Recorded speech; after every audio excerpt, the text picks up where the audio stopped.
बिहार की सियासत एक बार फिर गर्म है। जनता के फैसलों की घड़ी करीब आ चुकी है।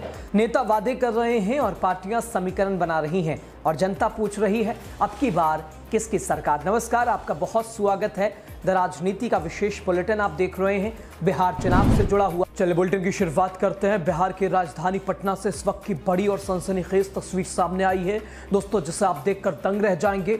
जहां एक अस्पताल के वार्ड नंबर 209 में मौत दाखिल होती है और यह मौत हथियारबंद बदमाशों की शक्ल में दाखिल होती है। जहां 4 नकाबपोश अपराधी चंदन मिश्रा नाम के एक मरीज पर गोलियों की बौछार कर देते हैं। और सबसे चौंकाने वाली बात यह कि यह सब कुछ अस्पताल के अंदर होता है, सीसीटीवी कैमरे की नजर के सामने होता है, लेकिन कोई रोक नहीं पाता। क्या अब अस्पताल भी सुरक्षित नहीं बचा? क्या पटना की कानून व्यवस्था आईसीयू में पहुंच चुकी है? और वहीं जिसके बाद आप भी सोचने पर मजबूर हो जाएंगे कि अगर अस्पताल में भी जान सलामत नहीं है तो आम आदमी आखिर जाए तो जाए कहां?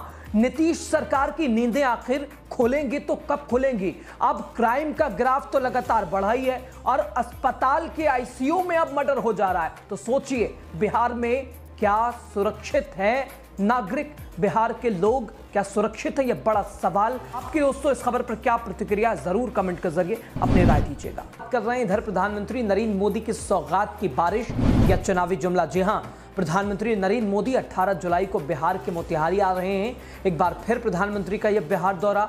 आपको बताया जाए, प्रधानमंत्री की यह 53वीं बिहार की यात्रा है और कयास लगाए जा रहे हैं कि प्रधानमंत्री बिहार को कई बड़ी सौगात देने जा रहे हैं। और ऐसे में सवाल कई हैं दोस्तों, प्रधानमंत्री मोदी की सौगात की यह बारिश है या चुनावी जुमला है? क्योंकि है ये चुनावी साल, बिहार में चुनाव की सरगर्मियां तेज हो गई हैं और खिलाड़ियों की तैयारियां भी तेज हैं और ये भी उसी तैयारी का हिस्सा बताया जा रहा है। मोतिहारी से बिहार को मिलेगा क्या वादा, क्या इरादा? दोस्तों चुनाव नजदीक है और मोतिहारी की धरती एक बार फिर गवाह बनने जा रही है बड़ी बड़ी घोषणाओं की। पीएम मोदी बिहार को देने आ रहे हैं नई सौगातें। सवाल यह भी है कि क्या ये सौगातें धरातल पर उतरेंगी या सिर्फ भाषणों में ही ये सौगातें गूंजती रहेंगी? दोस्तों जवाब आप भी देके कमेंट के जरिए बताइए। इधर चुनाव से पहले सीएम नीतीश कुमार का बड़ा मास्टर स्ट्रोक। जी हां, दिल्ली वाया पंजाब राजस्थान, अब बिहार पहुंची फ्री बिजली। दोस्तों बिहार में विधानसभा चुनाव की उल्टी गिनती शुरू हो चुकी है और ऐसे में मुख्यमंत्री नीतीश कुमार जनता को लुभाने के लिए एक और बड़ा दांव उन्होंने खेल दिया है। उन्होंने 1 अगस्त से सभी घरेलू उपभोक्ताओं को 125 यूनिट तक मुफ्त बिजली देने का ऐलान कर दिया है। और इस घोषणा से दोस्तों राज्य के 1.67 करोड़ परिवारों को सीधे फायदा मिलेगा। देश में इससे पहले दिल्ली, पंजाब और राजस्थान में ऐसी योजनाएं लागू हैं और नीतीश के इस फैसले को विपक्ष चुनावी स्टंट बता रहा है। और खबर पर दोस्तों आपकी राय क्या है? क्या ये चुनावी स्टंट है? चुनाव से पहले ये वादे क्या बता रहे हैं? क्या नीतीश के दिन पूरे हो गए हैं और ऐसे वादे, ऐसे दावे करते नीतीश नजर आ रहे हैं? और क्या ये दावे लोगों को लुभाने में सफल होंगे या महज ये एक चुनावी स्टंट बनकर रह जाएगा? जवाब कमेंट के जरिए दोस्तों आप जरूर दीजिएगा। और इधर चुनाव आयोग पर जोरदार बरसे राहुल गांधी। खबर क्या है आपको बता रहे हैं विस्तार से। बिहार में मतदाता सूची की विशेष गहन समीक्षा को लेकर बवाल के बीच विपक्षी दलों ने चुनाव आयोग पर हमले तेज कर दिए हैं और इसी बीच राहुल गांधी महाराष्ट्र की तरह बिहार में चुनाव चोरी करने की तैयारी का आरोप उन्होंने लगाया है। राहुल ने आरोप लगाया है कि इन्होंने यानी बीजेपी ने बिहार में नई वोटर लिस्ट की तैयारी शुरू कर दी है और इस वोटर लिस्ट से लाखों करोड़ों लोगों को हटा दिया जा रहा है। कांग्रेस और आरजेडी के वोटरों को ही हटाया जा रहा है। जो काम इन्होंने महाराष्ट्र में किया वो काम बिहार में करने की कोशिश की जा रही है, लेकिन महागठबंधन कांग्रेस बीजेपी की इस मंशा को कामयाब नहीं होने देगी। लोगों से राहुल गांधी ने सावधान रहने की अपील की है। इधर प्रशांत किशोर ने असदुद्दीन ओवैसी को दे दी बड़ी सलाह। बिहार की राजनीति में एक नया मोड़ तब आया जब जनसुराज पार्टी के संस्थापक प्रशांत किशोर ने असदुद्दीन ओवैसी को हैदराबाद में राजनीति करने की सलाह दे दी है। हैदराबाद में ही अपनी राजनीति कीजिए असदुद्दीन ओवैसी जी, बिहार आने की जरूरत नहीं है। क्योंकि अगर आप बिहार आते हैं तो बिहार में आप बीजेपी को ही फायदा पहुंचाते हैं और आप जहां भी जाते हैं वहां सिर्फ बीजेपी को ही फायदा पहुंचाते हैं। इसलिए आपके लिए यही सलाह है असदुद्दीन ओवैसी जी कि आप हैदराबाद में ही बने रहिए। प्रशांत किशोर ने स्पष्ट स्पष्ट कहा कि ओवैसी की राजनीति का ढर्रा कई सालों से वही है और जहां जहां चुनाव वो लड़ते हैं देश को पता है कि वहां उनकी रणनीति क्या है, किसको लाभ पहुंचाते हैं, किसको फायदा पहुंचाते हैं, किसे नुकसान पहुंचाते हैं। बिहार को हैदराबाद के नेताओं की बिल्कुल भी जरूरत नहीं है, ये प्रशांत किशोर कर रहे हैं और साफ ही वो कह रहे हैं अगर वो इंडिया गठबंधन में शामिल होना चाहते हैं तो ये उनकी और गठबंधन की मर्जी है, लेकिन हमारे लिए ओवैसी बिहार में कोई फैक्टर नहीं है और ओवैसी को बिहार में आना भी नहीं चाहिए, प्रशांत किशोर कहते हुए नजर आ रहे हैं। और इधर पप्पू यादव का बड़ा बयान सामने आया है। बिहार का चुनाव राहुल गांधी का विजन और उसी विजन पर जीत सकेंगे चुनाव। आप पूरी खबर आपको बता दे रहे हैं। बिहार के पूर्णिया के सांसद पप्पू यादव का बयान।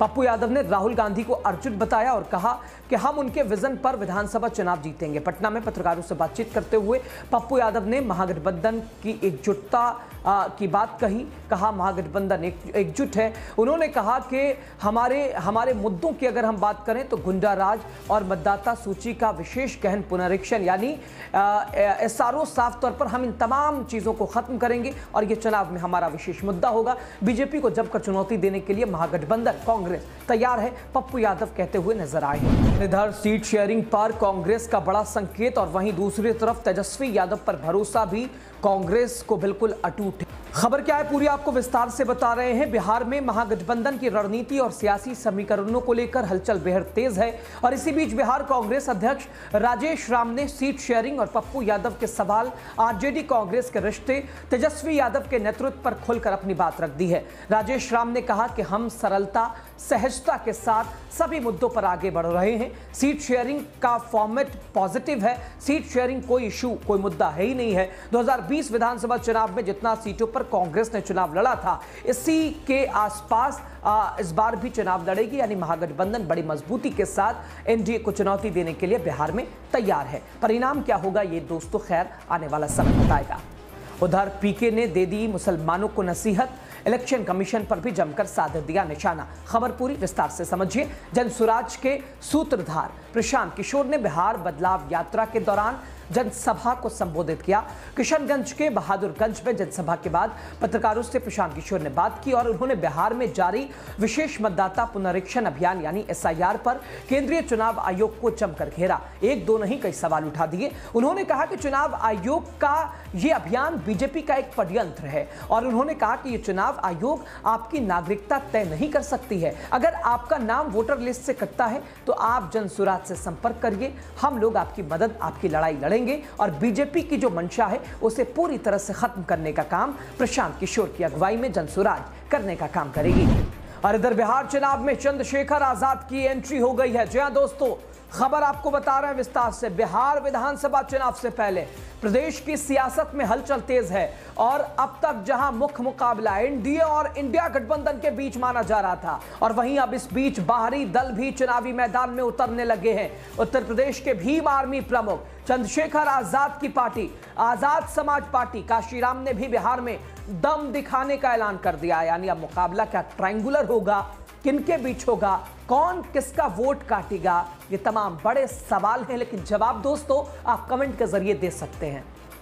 और इधर बिहार में अपराधियों की खैर नहीं। चुनाव से ठीक पहले पुलिस मुख्यालय ने ले लिया है बड़ा फैसला। बिहार में अपराधियों की खैर नहीं। प्रदेश में इस साल 2025 में विधानसभा का चुनाव होना है और इस बीच लगातार हो रही आपराधिक घटनाओं से पुलिस की नींद उड़ गई है और पुलिस प्रशासन, पुलिस के कार्यप्रणाली पर कई सवाल उठ रहे हैं। इसी कड़ी में बिहार पुलिस मुख्यालय की ओर से एक बड़ा फैसला लिया गया है।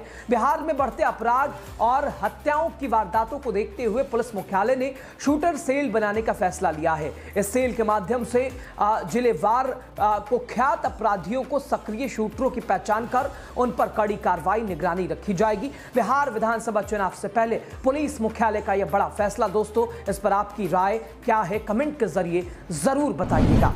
और फिलहाल के लिए हमारे इस बिहार से जुड़े खास बुलेटिन में इतना ही। हर पल की खबर आप तक पहुंचती रहेगी। आप देखते रहिए द राजनीति। नमस्कार।